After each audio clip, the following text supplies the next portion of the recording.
Rebonjour, voilà la deuxième partie de cette vidéo concernant les informations chiffrées. On a déjà vu des notions de proportion, de pourcentage et de taux d'évolution en lien avec les cours de collège, entre autres, de 5e et de 3e.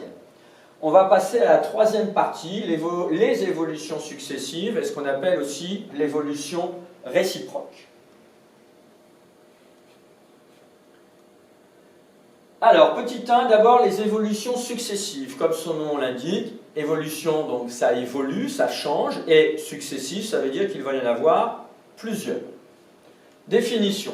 Quand une quantité subit des évolutions successives, la quantité subit alors une évolution globale. On va avoir une valeur initiale et puis qui évolue de différentes manières jusqu'à arriver à globalement une évolution. Un trait rouge dans la marge, c'est important. Première propriété admise, donc on ne la démontrera pas. Le coefficient multiplicateur global est le produit des différents coefficients multiplicateurs correspondant à chaque évolution. Donc, on a la notion de produit de différents coefficients multiplicateurs correspondant chaque coefficient va correspondre à une évolution. On va détailler ça, ça va paraître plus clair. Donc, ça veut dire que globalement, on va faire un coefficient multiplicateur 1 fois le coefficient multiplicateur 2, etc. Autant de fois qu'il y a d'évolutions successives. Propriété à connaître par cœur. Donc, on peut symboliser ça par un petit schéma. On a une valeur initiale. On va lui faire subir une première évolution. Donc, on va multiplier par un coefficient multiplicateur nommé CM1. On va obtenir donc une valeur intermédiaire, une nouvelle valeur intermédiaire, sauf si l'évolution est nulle, mais bon, enfin nulle entre guillemets. S'il n'y a pas d'évolution, ça ne sert pas à grand chose. Et puis après, on peut continuer. Une autre évolution, évolution 2, donc un autre coefficient multiplicateur, et on va obtenir une valeur finale, sauf si on faisait plusieurs valeurs intermédiaires. Hein, c'est possible. Là, j'ai pris le cas où il n'y a que deux évolutions. On pourrait en rajouter une troisième, une quatrième. Et bien, à ce moment-là, globalement, on peut parler d'une évolution globale.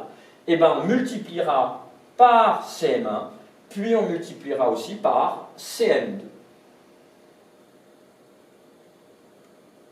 Voyons tout de suite un exemple. On a un prix de 200 € qui augmente de 30%, puis qui baisse de 10%. Et on veut savoir, globalement, à la fin, quelle est l'évolution pour 30% d'augmentation, puis une baisse de 10%. Ça, vous avez fait ce type d'exercice en troisième, sans utiliser ce vocabulaire. Donc, taux d'évolution globale, première chose, et puis quel est le prix final à la fin. Alors, on peut symboliser ça par un petit schéma. Donc, on part d'un prix de 200 €, on lui fait subir une première évolution, puis une deuxième évolution, avec une valeur finale. Donc, on peut compléter le schéma, ça peut être pratique sur son brouillon. On a une première évolution avec T1 égale plus 30%, c'est une augmentation, donc c'est plus. D'où le coefficient qui est égal à 1 plus 0,3 égale 1,3. Si vous ne vous souvenez plus de cette formule, vous pouvez regarder dans votre cours, dans votre livre ou la vidéo précédente. Et puis, deuxième évolution. Cette fois-ci, c'est une baisse de 10%, donc c'est négatif, une baisse de 10%. Et cette fois-ci, le coefficient multiplicateur, c'est 1 plus moins 0,1. Le fameux 10% ici. Je vous rappelle que ça, c'est le pourcentage. 10 sur 100, ça fait 0,1. 30 sur 100, ça fait 0,3. Et donc, le coefficient multiplicateur global va être CM1 fois CM2. On a les deux coefficients ici. Donc, 1,3 fois 0,9. Ça fait globalement un coefficient multiplicateur de 1,17. À ce moment-là, on a aussi cette formule-là, d'où on peut en tirer la valeur de T global qui est égale à Cm global moins 1. Donc 1,17 moins 1 égale 0,17. Et 0,17, c'est 17 sur 100, soit 17%.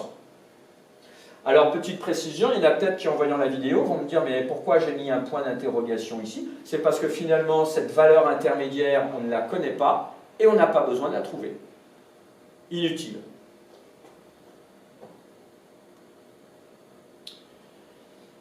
Petite attention que je vous demande, parfois on a tendance à se dire si on augmente de 30% puis une baisse de 10%, on va les ajouter ou les soustraire. Non, pas du tout, c'est une erreur. Il faut bien, on n'ajoute pas les taux d'évolution, on les multiplie. Ça c'est important. On a bien fait 1,3 fois 0,9. Il nous reste à calculer le prix final, donc on utilise aussi les formules qu'on avait vues dans la première vidéo. VF égale CM global, le coefficient multiplicateur global, oui je donne les abréviations, ça va plus vite, fois VI. Donc 1,17 fois 200, et donc on trouve 234 €. Donc le 234 € en fait, il correspond à cette valeur-là, la valeur finale ou le prix final par rapport à la question posée. N'hésitez pas à utiliser ce type de schéma, ça peut vous aider à ne pas aller trop vite. Remarque, les valeurs initiales, intermédiaires et finales, ces trois valeurs-là, ne sont pas nécessaires pour calculer un taux d'évolution global. C'est un peu la remarque que je venais de vous dire juste avant, là où il y avait le point d'interrogation. Petit 2, ce qu'on appelle l'évolution réciproque. La notion de réciproque, vous en avez déjà entendu parler un certain nombre de fois avec les propriétés ou les théorèmes, Thalès, Pythagore, etc. Alors, définition, le taux d'évolution réciproque est le taux de l'évolution qui permet cette fois-ci de passer de la valeur finale à la valeur initiale. Donc en fait, on fait marche arrière en quelque sorte. Un peu comme pour les réciproques, dont vous avez déjà vu, que vous avez déjà abordé en géométrie. Si on parle d'une valeur initiale, là, dans ce sens-là, on a une évolution vers une valeur finale. Et bien, dans l'autre sens, donc, c'est ce que l'on va appeler l'évolution réciproque. Et si on a un taux d'évolution, on aura aussi un taux d'évolution réciproque. Propriété, le coefficient multiplicateur réciproque est l'inverse, et ça va être clé, du coefficient multiplicateur, condition qu'il soit non nul. On ne sait pas calculer 1 sur 0. Il n'y a pas d'inverse pour 0. Donc, important, j'ai souligné un trait rouge dans la marge. Donc, reprenons le petit schéma. Valeur initiale, une évolution avec T et un coefficient multiplicateur Cn. Et bien, donc, dans l'autre sens, pour l'évolution réciproque, T réciproque, le taux réciproque, et coefficient multiplicateur réciproque, ici, est l'inverse, 1 sur Cn. Prenons un exemple. Ça va aussi, je pense, vous paraître plus clair. Un objet coûte 40 €. Après une ristourne, ce qu'on dit aussi une réduction de 20%, il coûte 32 €. Calculez le taux d'évolution réciproque pour revenir au prix initial. Je me fais un petit schéma pour mieux comprendre. Donc, un objet qui coûte 40 €. Il y a une ristourne de 20%, maintenant il coûte 32 €. Donc, ça veut dire qu'il y a une évolution dont le taux est moins 20%, c'est une réduction, donc c'est moins, avec un coefficient multiplicateur. Dans l'autre sens, donc c'est la fameuse évolution réciproque, et on cherche le taux d'évolution réciproque.